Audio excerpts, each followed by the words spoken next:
तो आइए सुनते हैं मुंशी प्रेमचंद की कहानियों का संग्रह मानसरोवर भाग 4 की और एक कहानी जिसका नाम है मांगे की घड़ी। मेरी समझ में आज तक यह बात न आई कि लोग ससुराल जाते हैं तो इतना ठाठ बाट क्यों बनाते हैं। आखिर इसका उद्देश्य क्या होता है। हम अगर लखपति तो क्या और रोटियों को मोहताज हैं तो क्या। विवाह तो हो ही चुका, अब इस ठाठ का हमारे ऊपर क्या असर पड़ सकता है। विवाह के पहले तो उससे कुछ काम निकल सकता है, हमारी संपन्नता बातचीत पक्की करने में बहुत कुछ सहायक हो सकती है। लेकिन जब विवाह हो गया, देवी जी हमारे घर का सारा रहस्य जान गई और निसंदेह अपने माता पिता से रो रो कर अपने दुर्भाग्य की कथा भी कह सुनाई, तो हमारा यह ठाठ हानि के सिवा लाभ नहीं पहुंचा सकता। फटे हालों देखकर संभव है हमारी सास जी को कुछ दया आ जाती और विदाई के बहाने कोई माकूल रकम हाथ लग जाती। यह ठाठ देखकर तो वह अवश्य ही समझेंगी कि जब इसका सितारा चमक उठा है, जरूर कहीं न कहीं से माल मार लाया है। उधर नाई और कहार इनाम के लिए बड़े बड़े मुंह फैलाएंगे, वह अलग।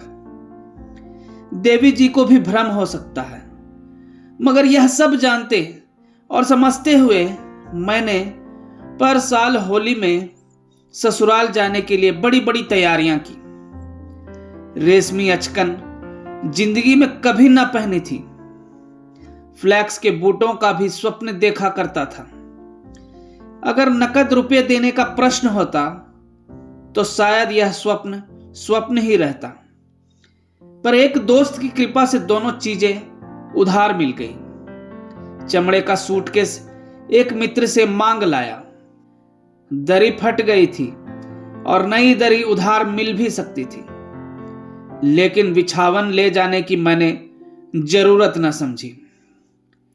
अब केवल रिस्ट वॉच की और कमी थी। यूं तो दोस्तों में कितने ही के पास रिस्ट वॉच थी, मेरे सिवा ऐसे अभागे बहुत कम होंगे जिनके पास रिस्ट वॉच ना हो। लेकिन मैं सोने की घड़ी चाहता था और वह केवल दानू के पास थी। मगर दानू से मेरी बेतकल्लुफी न थी। दानू रूखा आदमी था। मंगनी की चीजों का लेना और देना दोनों ही पाप समझता था। ईश्वर ने माना है वह इस सिद्धांत का पालन कर सकता है, मैं कैसे कर सकता हूं। जानता था कि वह साफ इनकार करेगा, पर दिल ना माना। खुशामद के बल पर मैंने अपने जीवन में बड़े बड़े काम कर दिखाए हैं। इसी खुशामद की बदौलत आज महीने में 30 रुपए फटकारता हूं। 1000 ग्रेजुएटों से कम उम्मीदवार न थे, लेकिन सब मुंह ताकते रह गए और बंदा मूछों पर ताव देता हुआ घर आया। जब इतना बड़ा पाला मार लिया तो 2-4 दिन के लिए घड़ी मांग लाना कौन सा बड़ा मुश्किल काम था। शाम को जाने की तैयारी थी। प्रातःकाल दानू के पास पहुंचा और उनके छोटे बच्चे को, जो बैठक के सामने सहन में खेल रहा था, गोद में उठाकर लगा भींच भींच कर प्यार करने। दानू ने पहले तो मुझे आते देखकर जरा त्योरियां चढ़ाई थी, लेकिन मेरा यह वात्सल्य देखकर कुछ नरम पड़े। उनके ओठों के किनारे जरा फैल गए। बोले, खेलने दो दुष्ट को, तुम्हारा कुर्ता मैला हुआ जाता है। मैं तो इसे कभी छूता भी नहीं। मैंने कृत्रिम तिरस्कार का भाव दिखाकर कहा, मेरा कुर्ता मैला हो रहा है ना, आप इसकी क्यों फिक्र करते हैं। वाह, ऐसा फूल सा बालक और उसकी यह कदर। तुम जैसों को तो ईश्वर नाहक संतान देता है। तुम्हें भारी मालूम होता है तो लाओ मुझे दे दो।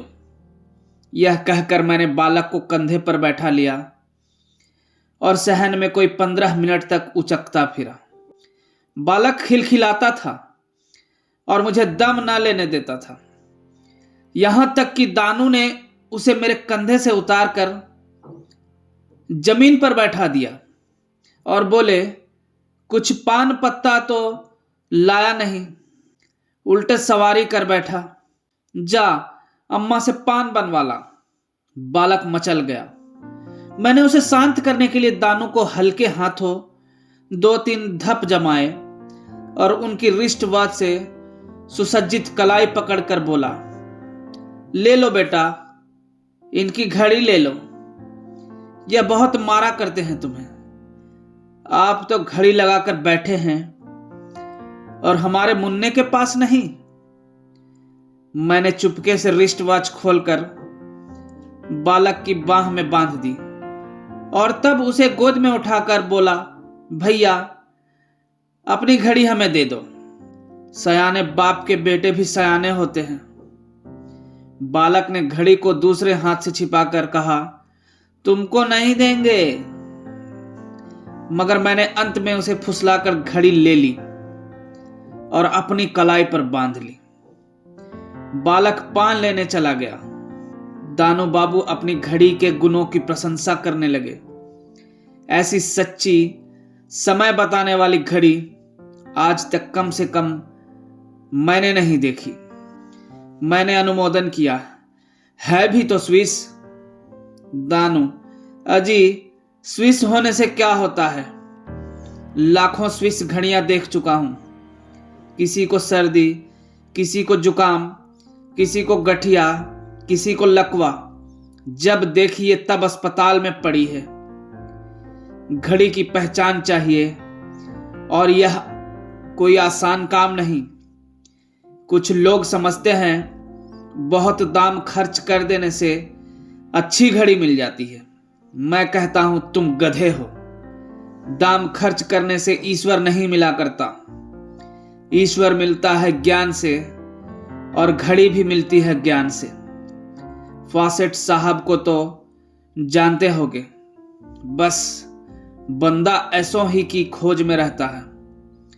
एक दिन आकर बैठ गया। शराब की चाट थी, जेब में रुपए नदारद। मैंने 25 रुपये में यह घड़ी ले ली। इसको 3 साल होते हैं और आज तक 1 मिनट का फर्क नहीं पड़ा। कोई इसके 100 आंकता है, कोई 200, कोई 350, कोई 450। मगर मैं कहता हूं तुम सब गधे हो। 1000 के नीचे ऐसी घड़ी नहीं मिल सकती। पत्थर पर पटक दो, क्या मजाल की बल भी आए। मैं तब तो यार 1 दिन के लिए मंगनी दे दो। बाहर जाना है, औरों को भी इसकी करामत सुनाऊंगा। दानू, मंगनी तो तुम जानते हो मैं कोई चीज नहीं देता। क्यों नहीं देता? इसकी कथा सुनाने बैठूं तो अलिफ लैला की दास्तां हो जाए। उसका सारांश यह है कि मंगनी में चीज देना मित्रता की जड़ खोदना, मुरव्वत का गला घोंटना और अपने घर आग लगाना है। आप बहुत उत्सुक मालूम होते हैं, इसलिए 2-1 घटनाएं सुना ही दो। आपको फुर्सत है ना? हाँ, आज तो दफ्तर बंद है। तो सुनिए। एक साहब लालटेने मंगनी ले गए। लौटाने आए तो चिमनियां सब टूटी हुई। पूछा, यह आपने क्या किया? तो बोले, जैसी गई थी वैसी आई। यह तो आपने नहीं कहा था कि इनके बदले नई लालटेनें लूंगा। वाह साहब वाह, यह अच्छा रोजगार निकाला। बताइए क्या करता। एक दूसरे महाशय कालीन ले गए, बदले में एक फटी हुई दरी ले आए। पूछा तो बोले, साहब आपको तो यह दरी मिल भी गई। मैं किसके सामने जाकर रोऊं? मेरी 5 कालीनों का पता नहीं। कोई साहब सब समेट ले गए। बताइए उनसे क्या कहता। तब से मैंने कान पकड़े कि अब किसी के साथ यह व्यवहार ही ना करूंगा। सारा शहर मुझे बेमुरव्वत, मक्खी चूस, और जाने क्या क्या कहता है, पर मैं परवाह नहीं करता। लेकिन आप बाहर जा रहे हैं और बहुत से आदमियों से आपकी मुलाकात होगी। संभव है कोई इस घड़ी का ग्राहक निकल आए, इसलिए आपके साथ इतनी सख्ती ना करूंगा। हां, इतना अवश्य कहूंगा कि मैं इसे निकालना चाहता हूं और आपसे मुझे सहायता मिलने की पूरी उम्मीद है। अब कोई दाम लगाए तो मुझसे आकर कहिएगा। मैं यहां से कलाई पर घड़ी बांध कर चला तो जमीन पर पांव ना पड़ते थे। घड़ी मिलने की इतनी खुशी न थी जितनी एक मुड्ढ पर विजय पाने की। कैसा फांसा है बचा को। वह समझते थे कि मैं ही बड़ा सयाना हूं। यह नहीं जानते थे कि यहां उनके भी गुरु घंटाल हैं। उसी दिन शाम को मैं ससुराल जा पहुंचा। अब वह गुत्थी खुली कि लोग क्यों ससुराल जाते वक्त इतना ठाठ करते हैं। घर में हलचल पड़ गई। मुझ पर किसी की निगाह न थी। सभी मेरा साज सामान देख रहे थे। कहार पानी लेकर दौड़ा। एक साला मिठाई की तस्तरी लाया, दूसरा पान की। नाइन झांक कर देख गई और ससुर जी की आंखों में तो ऐसा गर्व झलक रहा था मानो संसार को उनके निर्वाचन कौशल पर सिर झुकाना चाहिए। 30 रुपये महीने का नौकर उस वक्त ऐसी शान से बैठा हुआ था जैसे बड़े बाबू दफ्तर में बैठते हैं। कहार पंखा झल रहा था, नाइन पांव धो रही थी, एक साला बिछावन बिछा रहा था, दूसरा धोती लिए खड़ा था कि पैजामा उतारूं। यह सब इसी ठाठ की करामत थी। रात को देवी जी ने पूछा, सब रुपए उड़ा आए कि कुछ बचा भी है? मेरा सारा प्रेमोत्साह शिथिल पड़ गया। न क्षेम, न कुशल, न प्रेम की कोई बातचीत। बस हाय रुपये, हाय रुपये। जी में आया कि इसी वक्त उठकर चल दूं, लेकिन जब्त कर गया। बोला, मेरी आमदनी जो कुछ है वह तो तुम्हें मालूम ही है। मैं क्या जानूं तुम्हारी क्या आमदनी है। कमाते होंगे अपने लिए, मेरे लिए क्या करते हो? तुम्हें तो भगवान ने औरत बनाया होता तो अच्छा होता। रात दिन कंघी चोटी किया करते, तुम नाहक मर्द बने। अपने शौक सिंगार से बचत ही नहीं, दूसरों की फिक्र क्या करोगे? मैंने झुंझला कर कहा, क्या तुम्हारी यही इच्छा है कि इसी वक्त चला जाऊं? देवी जी ने भी त्योरियां चढ़ाकर कहा, चले क्यों नहीं जाते? मैं तो तुम्हें बुलाने ना गई थी, या मेरे लिए कोई रोकड़ लाए हो? मैंने चिंतित स्वर में कहा, तुम्हारी निगाह में प्रेम का कोई मूल्य नहीं, जो कुछ है वह रोकड़ ही है। देवी जी ने त्योरियां चढ़ाए हुए ही कहा, प्रेम अपने आप से करते होंगे, मुझसे तो नहीं करते। तुम्हें पहले तो यह शिकायत कभी ना थी, इससे यह तो तुमको मालूम ही हो गया कि मैं रोकड़ की परवाह नहीं करती। लेकिन देखती हूं कि ज्यों-ज्यों तुम्हारी दशा सुधर रही है, तुम्हारा हृदय भी बदल रहा है। इससे तो यही अच्छा था कि तुम्हारी वही दशा बनी रहती। तुम्हारे साथ उपवास कर सकती हूं, फटे चीथड़े पहनकर दिन काट सकती हूं, लेकिन यह नहीं हो सकता कि तुम चैन करो और मैं मैके में पड़ी भाग्य को रोया करूं। मेरा प्रेम उतना सहनशील नहीं है। सालों और नौकरों ने मेरा जो आदर सम्मान किया था, उसे देखकर मैं अपने ठाठ पर फूला ना समाया था। अब यहां मेरी जो अवहेलना हो रही थी, उसे देखकर मैं पछता रहा था कि व्यर्थ ही यह स्वांग भरा।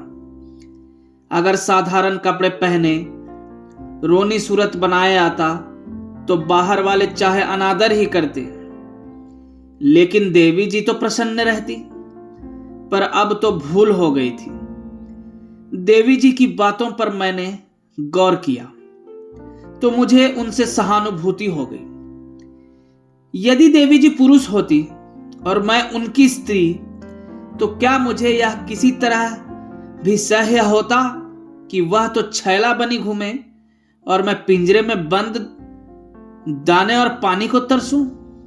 चाहिए यह था कि देवी जी से सारा रहस्य कह सुनाता, पर आत्मगौरव ने इसे किसी तरह स्वीकार न किया। स्वांग भरना स्वर था, अनुचित था, लेकिन पर्दा खोलना तो भीषण पाप था। आखिर मैंने फिर उसी खुशामद से काम लेने का निश्चय किया जिसने इतने कठिन अवसरों पर मेरा साथ दिया था। प्रेम पुलकित कंठ से बोला, प्रिय, सच कहता हूं, मेरी दशा अब भी वही है, लेकिन तुम्हारे दर्शनों की इच्छा इतनी बलवती हो गई थी कि उधार कपड़े लिए, यहां तक कि अभी सिलाई भी नहीं थी। फटे हालों आते संकोच होता था कि सबसे पहले तुमको दुख होगा और तुम्हारे घर वाले भी दुखी होंगे। अपनी दशा जो कुछ है वह तो है ही, उसका ढिंढोरा पीटना तो और भी लज्जा की बात है। देवी जी ने कुछ शांत होकर कहा, तो उधार लिया? और नकद कहां धरा था? घड़ी भी उधार ली? हां, एक जान पहचान की दुकान से ले ली। कितनी की है? बाहर किसी ने पूछा होता तो मैंने 500 रुपए से कौड़ी कम ना बताया होता, लेकिन यहां मैंने 25 रुपए बताया। तब तो बड़ी सस्ती मिल गई, और नहीं तो मैं फंसता ही क्यों? इसे मुझे देते जाना। ऐसा जान पड़ा मेरे शरीर में रक्त ही न रहा, सारे अवयव निस्पंद हो गए। इनकार करता हूं तो नहीं बचता, स्वीकार करता हूं तो भी नहीं बचता। आज प्रातःकाल यह घड़ी मंगनी पाकर मैं फूला ना समाया था। इस समय वह ऐसी मालूम हुई मानो कौड़ियाला गेंडली मारे बैठा हो। बोला, तुम्हारे लिए कोई अच्छी घड़ी ले लूंगा। जी नहीं, माफ कीजिए, आप ही अपने लिए दूसरी घड़ी ले लीजिएगा। मुझे तो यही अच्छी लगती है, कलाई पर बांधे रहूंगी। जब जब इस पर आंखें पड़ेंगी तुम्हारी याद आएगी। देखो, तुमने आज तक मुझे फूटी कौड़ी भी कभी नहीं दी। अब इनकार करोगे तो फिर कोई चीज ना मांगूंगी। देवी जी ने कोई चीज ना मांगने से मुझे किसी विशेष हानि का भय ना होना चाहिए था, बल्कि उनके इस विराग का स्वागत करना चाहिए था।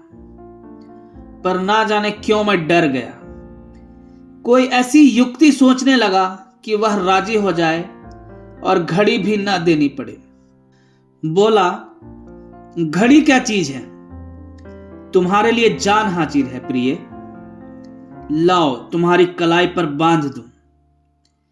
लेकिन बात यह है कि वक्त का ठीक ठीक अंदाज ना होने से कभी कभी दफ्तर पहुंचने में देर हो जाती है और व्यर्थ की फटकार सुननी पड़ती है। घड़ी तुम्हारी है, किंतु जब तक दूसरी घड़ी ना ले लूं, इसे मेरे पास रहने दो। मैं बहुत जल्द कोई सस्ते दामों की घड़ी अपने लिए ले लूंगा और तुम्हारी घड़ी तुम्हारे पास भेज दूंगा। इसमें तो तुम्हें कोई आपत्ति ना होगी। देवी जी ने अपनी कलाई पर घड़ी बांधते हुए कहा, राम जाने, तुम बड़े चकमेबाज हो, बातें बनाकर काम निकालना चाहते हो। यहां ऐसी कच्ची गोलियां नहीं खेली है। यहां से जाकर 2-4 दिन में दूसरी घड़ी ले लेना। 2-4 दिन जरा सवेरे दफ्तर चले जाना। अब मुझे और कुछ कहने का साहस नहीं हुआ।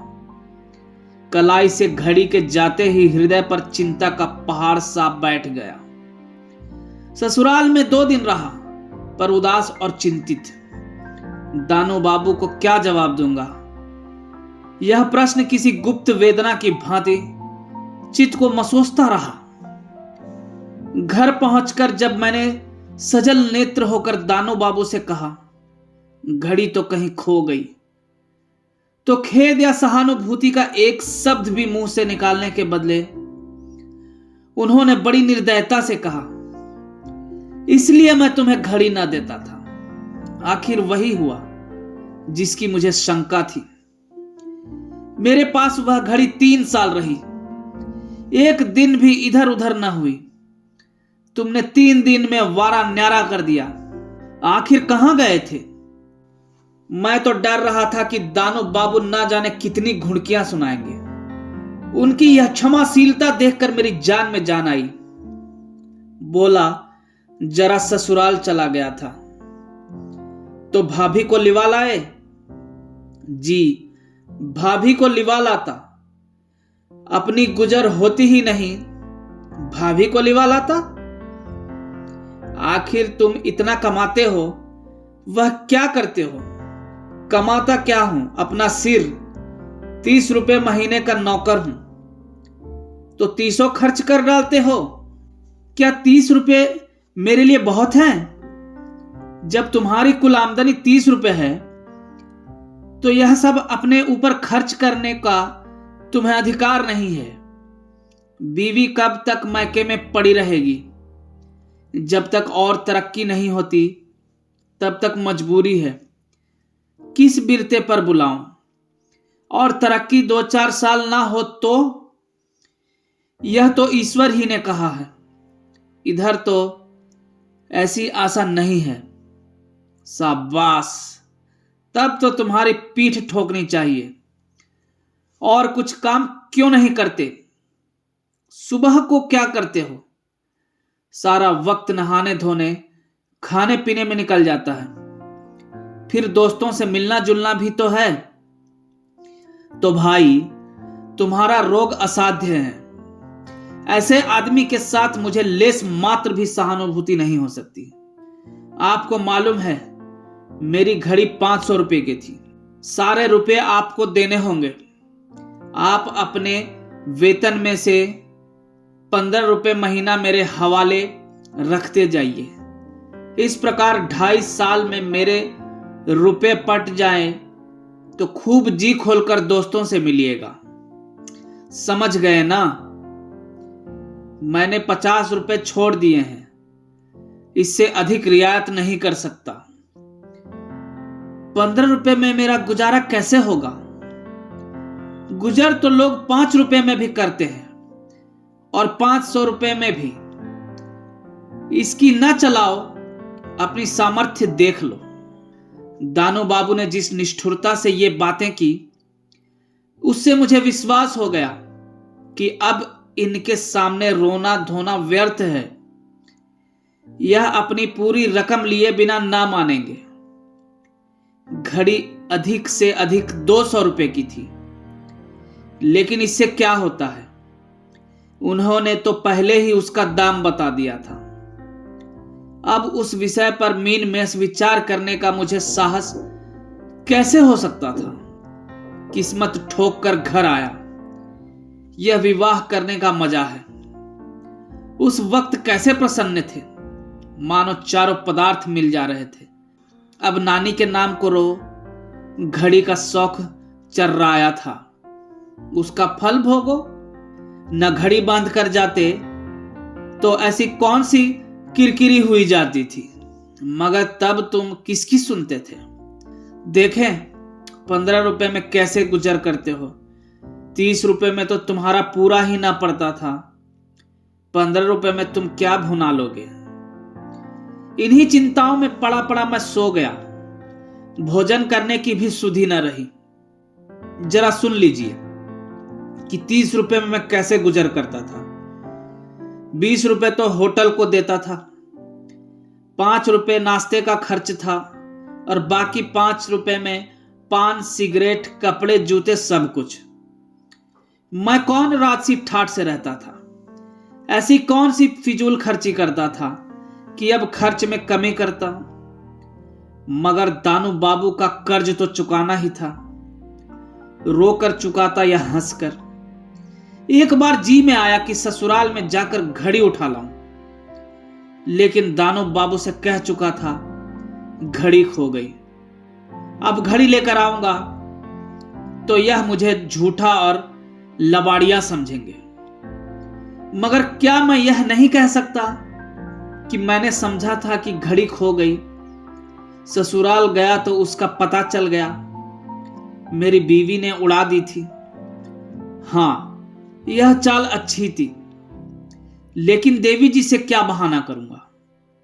उसे कितना दुख होगा। घड़ी पाकर कितनी खुश हो गई थी। अब जाकर घड़ी छीन लाऊं तो शायद फिर मेरी सूरत भी ना देखे।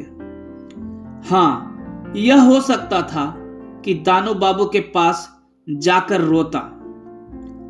मुझे विश्वास था कि आज क्रोध में उन्होंने चाहे कितनी ही निष्ठुरता दिखाई हो, लेकिन 2-4 दिन के बाद जब उनका क्रोध शांत हो जाए और मैं जाकर उनके सामने रोने लगूं, तो उन्हें अवश्य दया आ जाएगी। बचपन की मित्रता हृदय से नहीं निकल सकती, लेकिन मैं इतना आत्मगौरव शून्य न था और न हो सकता था। मैं दूसरे ही दिन एक सस्ते होटल में उठ गया। यहां 12 रुपए में ही प्रबंध हो गया। सुबह को दूध और चाय से नाश्ता करता था, अब छटाक भर चनों पर बसर होने लगी। 12 रुपए तो यों बचे। पान, सिगरेट आदि की मद में 3 रुपए और कम किए और महीने के अंत में साफ 15 रुपए बचा लिए। यह विकट तपस्या थी। इंद्रियों का निर्दय दमन ही नहीं, पूरा संन्यास था। पर जब मैंने ये 15 रुपए ले जाकर दानू बाबू के हाथ में रखे, तो ऐसा जान पड़ा मानो मेरा मस्तक ऊंचा हो गया है। ऐसे गौरवपूर्ण आनंद का अनुभव मुझे जीवन में कभी ना हुआ था। दानू बाबू ने सहृदयता के स्वर में कहा, बचाए या किसी से मांग लाए? बचाया है भाई, मांगता किससे? कोई तकलीफ तो नहीं हुई? कुछ नहीं। अगर कुछ तकलीफ हुई भी तो इस वक्त भूल गया। सुबह को तो अब भी खाली रहते हो। आमदनी कुछ और बढ़ाने की फिक्र क्यों नहीं करते? चाहता तो हूं कि कोई काम मिल जाए तो कर लूं, पर मिलता ही नहीं। यहां से लौटा तो मुझे अपने हृदय में एक नवीन बल, एक विचित्र स्फूर्ति का अनुभव हो रहा था। अब तक जिन इच्छाओं को रोकना कष्टप्रद जान पड़ता था, अब उनकी ओर ध्यान भी ना जाता था। जिस पान की दुकान को देखकर चित्त अधीर हो जाता था, उसके सामने से मैं सिर उठाए निकल जाता था, मानो अब मैं उस सतह से कुछ ऊंचा उठ गया हूं। सिगरेट, चाय और चाट, अब इनमें से किसी पर भी चित्त आकर्षित ना होता था। प्रातःकाल भीगे हुए चने, दोनों जून रोटी और दाल, बस इसके सिवा मेरे लिए और सभी चीजें त्याज्य थी। सबसे बड़ी बात तो यह थी कि मुझे जीवन से विशेष रुचि हो गई थी। मैं जिंदगी से बेजार, मौत के मुंह का शिकार बनने का इच्छुक न था। मुझे ऐसा आभास होता था कि मैं जीवन में कुछ कर सकता हूं। एक मित्र ने एक दिन मुझसे पान खाने के लिए बड़ा आग्रह किया, पर मैंने ना खाया। तब वह बोले, तुमने तो यार पान छोड़कर कमाल कर दिया। मैं अनुमान ही ना कर सकता था कि तुम पान छोड़ दोगे। हमें भी कोई तरकीब बताओ। मैंने मुस्कुरा कर कहा, उसकी तरकीब यही है कि पान ना खाओ। जी तो नहीं मानता, आप ही मान जाएगा। बिना सिगरेट पिए तो मेरा पेट फूलने लगता है। फूलने दो, आप पिचक जाएगा। अच्छा तो लो, आज मैंने पान सिगरेट छोड़ा। तुम क्या छोड़ोगे? तुम नहीं छोड़ सकते। मैंने उनको उत्तेजित करने के लिए यह शंका की थी। उसका यथेष्ट प्रभाव पड़ा। वह दृढ़ता से बोले, तुम यदि छोड़ सकते हो तो मैं भी छोड़ सकता हूं। मैं तुमसे किसी बात में कम नहीं हूं। अच्छी बात है, देखूंगा, देख लेना। मैं इन्हें आज तक पान या सिगरेट का सेवन करते नहीं देखा। 5वें महीने में जब रुपए लेकर दानू बाबू के पास गया, सच मानो वह टूट कर मेरे गले से लिपट गए। बोले, हो तो यार तुम धुन के पक्के, मगर सच कहना, मुझे मन में कोसते तो नहीं? मैंने हंस कर कहा, अब तो नहीं कोसता, मगर पहले जरूर कोसता था। अब क्यों इतनी कृपा करने लगे? इसलिए कि मुझ जैसी स्थिति के आदमी को जिस तरह रहना चाहिए वह तुमने सिखा दिया। मेरी आमदनी में आधा मेरी स्त्री का है, पर अब तक मैं उसका हिस्सा भी हड़प कर जाता था। अब मैं इस योग्य हो रहा हूं कि उसका हिस्सा उसे दे दूं या स्त्री को अपने साथ रखूं। तुमने मुझे बहुत अच्छा पाठ दे दिया। अगर तुम्हारी आमदनी कुछ बढ़ जाए तो फिर उसी तरह रहने लगोगे? नहीं, कदापि नहीं। अपनी स्त्री को बुला लूंगा। अच्छा, तो खुश हो जाओ, तुम्हारी तरक्की हो गई है। मैंने अविश्वास के भाव से कहा, मेरी तरक्की अभी क्या होगी? अभी मुझसे पहले के लोग पड़े नाक रगड़ रहे हैं। कहता हूं, मान जाओ, मुझसे तुम्हारे बड़े बाबू कहते थे। मुझे अब भी विश्वास ना आया, पर मारे कुतूहल के पेट में चूहे दौड़ रहे थे। उधर दानो बाबू अपने घर गए, इधर मैं बड़े बाबू के घर पहुंचा। बड़े बाबू बैठ अपनी बकरी दूह रहे थे। मुझे देखा तो झेंपते हुए बोले, क्या करे भाई, आज ग्वाला नहीं आया, इसीलिए यह बला गले पड़ी। चलो बैठो। मैं कमरे में जा बैठा। बाबूजी भी कोई आध घंटे के बाद हाथ में गुड़गुड़ी लिए निकले और इधर उधर की बातें करते रहे। आखिर मुझसे ना रहा गया। बोला, मैंने सुना है मेरी कुछ तरक्की हो गई है। बड़े बाबू ने प्रसन्न मुख होकर कहा, हाँ भाई, हुई तो है। तुमसे दानू बाबू ने कहा होगा? जी हां, अभी कहा है, मगर मेरा नंबर तो अभी नहीं आया। तरक्की कैसे हुई? यह ना पूछो, अफसरों की निगाह चाहिए, नंबर संबर कौन देखता है। लेकिन आखिर मुझे किसकी जगह मिली? अभी कोई तरक्की का मौका भी तो नहीं। कह दिया, भाई, अफसर लोग सब कुछ कर सकते हैं। साहब एक दूसरी मद से तुम्हें 15 रुपए महीना देना चाहते हैं। दानू बाबू ने साहब से कहा सुना होगा, किसी दूसरे का हक मारकर तो मुझे यह रुपए नहीं दिए जा रहे हैं। नहीं, यह बात नहीं, मैं खुद इसे मंजूर ना करता। महीना गुजरा, मुझे 45 रुपए मिले, मगर रजिस्टर में मेरे नाम के सामने वही 30 रुपए लिखे थे।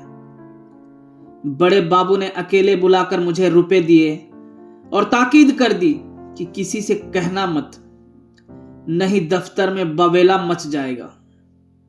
साहब का हुक्म है कि यह बात गुप्त रखी जाए। मुझे संतोष हो गया कि किसी सहकारी का गला घोंटकर मुझे रुपए नहीं दिए गए।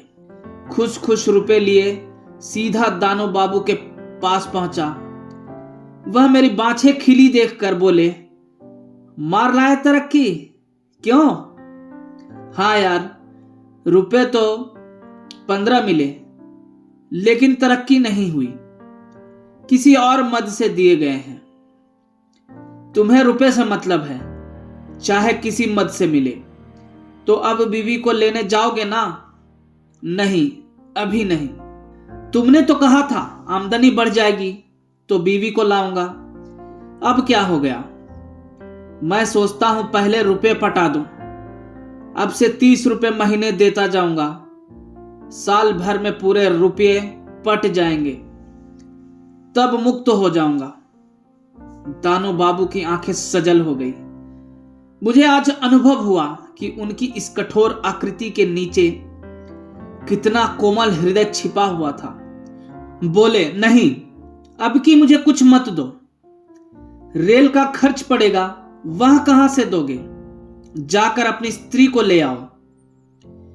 मैंने दुविधा में पड़कर कहा, यार, अभी ना मजबूर करो, शायद किस्त ना अदा कर सकूं तो। दानो बाबू ने मेरा हाथ पकड़कर कहा, तो कोई हर्ज नहीं। सच्ची बात यह है कि मैं अपनी घड़ी के दाम पा चुका। मैंने तो उसके 25 रुपए ही दिए थे। उस पर 3 साल काम ले चुका था। मुझे तुमसे कुछ न लेना चाहिए था। अपनी स्वार्थपरता पर लज्जित हूं। मेरी आंखें भी भर आई। जी में तो आया घड़ी का सारा रहस्य कह सुनाऊं, लेकिन जब्त कर गया। गदगद कंठ से बोला, नहीं दानू बाबू, मुझे रुपए अदा कर लेने दो। आखिर तुम उस घड़ी को 400-500 से कम बेच लेते या नहीं? मेरे कारण तुम्हें इतना नुकसान क्यों हो? भाई, अब घड़ी की चर्चा ना करो। यह बताओ कब जाओगे? अरे तो पहले रहने का तो ठीक कर लूं। तुम जाओ, मैं मकान का प्रबंध कर रखूंगा, मगर मैं 5 रुपये से ज्यादा किराया ना दे सकूंगा। शहर से जरा हटकर मकान सस्ता मिल जाएगा। अच्छी बात है, मैं सब ठीक कर रखूंगा। किस गाड़ी से लौटोगे? यह अभी क्या मालूम। विदाई का मामला है, साइत बने या ना बने, या लोग एक आध दिन रोक ही ले। तुम इस झंझट में क्यों पड़ोगे? मैं 2-4 दिन में मकान ठीक करके चला जाऊंगा। जी नहीं, आप आज जाइए और कल आइए। तो उतरूंगा कहां? मैं मकान ठीक कर लूंगा। मेरा आदमी तुम्हें स्टेशन पर मिलेगा। मैंने बहुत हीले हवाले किए, पर उस भले आदमी ने एक ना सुनी। उसी दिन मुझे ससुराल जाना पड़ा। मुझे ससुराल में 3 दिन लग गए। चौथे दिन पत्नी के साथ चला। जी मैं डर रहा था कि कहीं दानू ने कोई आदमी ना भेजा हो तो कहां उतरूंगा, कहां को जाऊंगा। आज चौथा दिन है। उन्हें इतनी क्या गरज पड़ी है कि बार बार स्टेशन पर अपना आदमी भेजे। गाड़ी में सवार होते समय इरादा हुआ कि दानू को तार से अपने आने की सूचना दे दूं, लेकिन 12 आने का खर्च था। इससे हिचक गया। मगर जब गाड़ी बनारस पहुंची तो देखता हूं कि दानू बाबू स्वयं कोट हैट लगाए 2 कुलियों के साथ खड़े हैं। मुझे देखते ही दौड़े और बोले, ससुराल की रोटियां बड़ी प्यारी लग रही थी क्या? 3 दिन से रोज दौड़ रहा हूं, जुर्माना देना पड़ेगा। देवी जी सिर से पांव तक चादर ओढ़े गाड़ी से उतरकर प्लेटफॉर्म पर खड़ी हो गई थी। मैं चाहता था जल्दी से गाड़ी में बैठकर यहां से चल दूं। घड़ी उनकी कलाई पर बंधी हुई थी। मुझे डर लग रहा था कि कहीं उन्होंने हाथ बाहर निकाला और दानू की निगाह घड़ी पर गई तो झेप होगी। मगर तकदीर का लिखा कौन टाल सकता है। मैं देवी जी से दानू बाबू की सज्जनता का खूब बखान कर चुका था। अब जो दानू उसके समीप आकर संदूक उठाने लगे तो देवी जी ने दोनों हाथों से उन्हें नमस्कार किया। दानू ने उनकी कलाई पर घड़ी देख ली। उस वक्त तो क्या बोलते, लेकिन ज्यों ही देवी जी को एक तांगे पर बिठाकर हम दोनों दूसरे तांगे पर बैठकर चले, दानू ने मुस्कुरा कर कहा, क्या घड़ी देवी जी ने छिपा दी थी? मैंने शर्माते हुए कहा, नहीं यार, मैं ही दे आया था। दे के आया था, उन्होंने मुझसे छीन ली थी। दानू ने मेरा तिरस्कार करके कहा, तो मुझसे झूठ क्यों बोले? फिर क्या करता? अगर तुमने साफ कह दिया होता तो शायद मैं इतना कमीना नहीं हूं कि तुमसे इसका तावान वसूल करता। लेकिन खैर, ईश्वर का कोई काम मसलहत से खाली नहीं होता। तुम्हें कुछ दिनों ऐसी तपस्या की जरूरत थी। मकान कहां ठीक किया है? वहीं तो चल रहा हूं। क्या तुम्हारे घर के पास ही है? तब तो बड़ा मजा रहेगा। हां, मेरे घर से मिला हुआ है, मगर बहुत सस्ता। दानू बाबू के द्वार पर दोनों तांगे रुके। आदमियों ने दौड़कर असबाब उतारना शुरू किया। एक क्षण में दानू बाबू की देवी जी घर में से निकलकर तांगे के पास आई और पत्नी जी को साथ ले गई। मालूम होता था यह सारी बातें पहले ही से सदी बधी थी। मैंने कहा, तो यह कहो कि हम तुम्हारे बिना बुलाए मेहमान हैं। अब तुम अपनी मर्जी का कोई मकान ढूंढ लेना। 10-5 दिन तो यहां रहो। लेकिन मुझे यह जबरदस्ती की मेहमानी अच्छी न लगी। मैंने तीसरे ही दिन एक मकान तलाश कर लिया। विदा होते समय दानू ने 100 रुपये लाकर मेरे सामने रख दिए और कहा, यह तुम्हारी अमानत है, लेते जाओ। मैंने विस्मय से पूछा, मेरी अमानत कैसी? दानू ने कहा, 15 रुपए के हिसाब से 6 महीने के 90 रुपए हुए और 10 रुपए सूद। मुझे दानू की यह सज्जनता बोझ के समान लगी। बोला, तो तुम घड़ी ले लेना चाहते हो? फिर घड़ी का जिक्र किया तुमने? उसका नाम मत लो। तुम मुझे चारों ओर से दबाना चाहते हो। हां, दबाना चाहता हूं। फिर तुम्हें आदमी बना देना चाहता हूं। नहीं तो उम्र भर तुम यहां होटल की रोटियां तोड़ते और तुम्हारी देवी जी वहां बैठी तुम्हारे नाम को रोती। कैसी शिक्षा दी है, इसका एहसान तो ना मानोगे। यों कहो तो आप मेरे गुरु बने हुए थे। जी हां, ऐसे गुरु की तुम्हें जरूरत थी। मुझे विवश होकर घड़ी का जिक्र करना पड़ा। डरते डरते बोला, तो भाई घड़ी? फिर तुमने घड़ी का नाम लिया। तुम खुद मुझे मजबूर कर रहे हो। वह मेरी ओर से भावच को उपहार है और ये 100 रुपये मुझे उपहार मिले हैं। जी हां, यह इम्तिहान में पास होने का इनाम है। तब तो डबल उपहार लिया है। तुम्हारी तकदीर ही अच्छी है, क्या करूं। मैं रुपए यूं न लेता था, पर दानू ने मेरी जेब में डाल दिए। लेने पड़े। इन्हें मैंने सेविंग बैंक में जमा कर दिया। 10 रुपए महीने पर मकान लिया था। 30 रुपए महीने खर्च करता था। 5 रुपए बचने लगे। अब मुझे मालूम हुआ कि दानू बाबू ने मुझे 6 महीना तक यह तपस्या न कराई होती तो सचमुच मैं ना जाने कितने दिनों तक देवी जी को मैके में पड़ा रहने देता। उसी तपस्या की बरकत थी कि आराम से जिंदगी कट रही थी। ऊपर से कुछ न कुछ जमा होता जाता था। मगर घड़ी का किस्सा मैंने आज तक देवी जी से नहीं कहा। 5वें महीने में मेरी तरक्की का नंबर आया। तरक्की का परवाना मिला। मैं सोच रहा था कि देखूं अब की दूसरी मद वाले 15 रुपए मिलते हैं या नहीं। पहली तारीख को वेतन मिला, वही 45 रुपए। मैं एक क्षण खड़ा रहा कि शायद बड़े बाबू दूसरी मद वाले रुपए भी दें। जब और लोग अपने अपने वेतन लेकर चले गए तो बड़े बाबू बोले, क्या अभी लालच घेरे हुए हैं? अब और कुछ न मिलेगा। मैंने लज्जित होकर कहा, जी नहीं, इस ख्याल से नहीं खड़ा हूं। साहब ने इतने दिनों तक परवरिश की, यह क्या थोड़ा है? मगर कम से कम इतना तो बता दीजिए कि किस मद से यह रुपया दिया जाता था।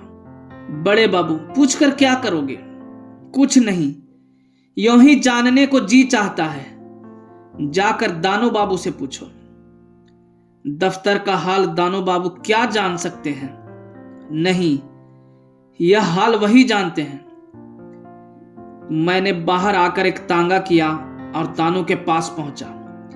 आज पूरे 10 महीने के बाद मैंने तांगा किराए पर किया। इस रहस्य को जानने के लिए मेरा दम घुट रहा था। दिल में तय कर लिया था कि अगर बच्चा ने यह षड्यंत्र रचा होगा तो बुरी तरह खबर लूंगा। आप बगीचे में टहल रहे थे। मुझे देखा तो घबरा कर बोले, कुशल तो है, कहां से भागे आते हो? मैंने कृत्रिम क्रोध दिखाकर कहा, मेरे यहां तो कुशल है, लेकिन तुम्हारे कुशल नहीं। क्यों भाई, क्या अपराध हुआ है? आप बतलाइए कि 5 महीने तक मुझे जो 15 रुपए वेतन के ऊपर से मिलते थे वह कहां से आते थे?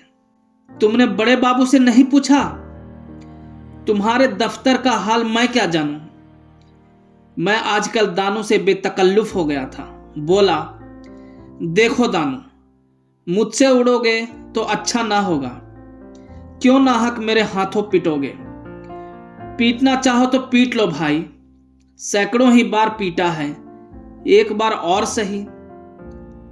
बार पर से जो ढकेल दिया था उसका निशान बना हुआ है, यह देखो। तुम टाल रहे हो और मेरा दम घुट रहा है। सच बताओ क्या बात थी? बात कुछ न थी। मैं जानता था कि कितनी ही किफायत करोगे, 30 रुपए में तुम्हारा गुजर ना होगा। और ना सही, दोनों वक्त रोटियां तो हो, बस इतनी बात है। अब इसके लिए जो चाहो दंड दो। धन्यवाद।